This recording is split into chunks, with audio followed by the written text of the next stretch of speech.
slipping off her magic necklace at the close of last year's The Red Woman revealed Melisandre's true form, pale, wizened and almost impossibly ancient. But wait, didn't she take her necklace off once before, while taking a bath in Season 4's Mockingbird? With no ill effect. Explain that. 1.5. How did the Sand Snakes teleport to King's Landing? Copyright H. Both women of Dorne seized control in Season 6, executing both Doran Martell and his heir Prince Trystane.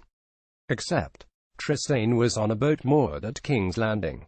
How exactly did the Sand Snakes make their way to the capital, board Jaime's ship, murder the prince and escape back to Dorne, totally undetected? 6. Why didn't Tywin figure out who Arya was? Copyright advertisement. Continue reading. Bill Tywin Lannister was a wily old sod, as cunning as he was cruel. So why, when Arya posed as a servant boy and fell into the king's service at Harrenhal, didn't he suss who she was? He knew that she was a girl from the off, but even when he learned that his new cupbearer was noble-born, from the north, and in hiding, he didn't figure her for Arya Stark. Now. 7. How did Will survive his encounter with the White Walkers? Copyright HBO Bronson Webb. We'll forgive you for not remembering Will, who appeared only in the GOT series premiere. A ranger of the Night's Watch, Will not only escaped a pack of whites but somehow made it from the Wall to Winterfell, hundreds of miles, without food, water or any supplies. Ned Stark didn't believe his story either and executed Will as a deserter. Can't say we blame him for being suspicious. We might accept that the White Walkers let him go because they wanted the living to know that they were coming, but if so, why? 8.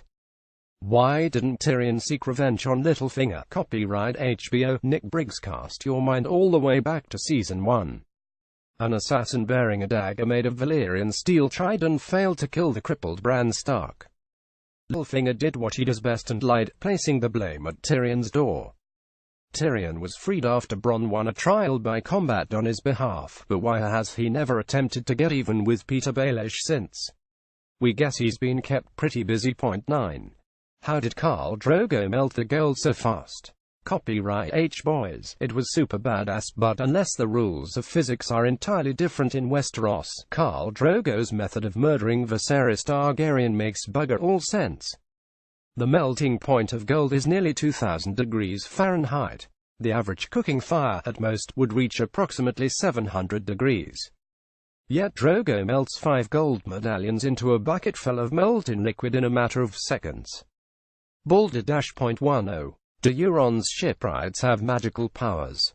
Copyright Habu. Opinions are divided over whether Euron Greyjoy brings a welcome dash of irreverence or an annoying splash of irrelevance, but there's no explaining his mighty fleet.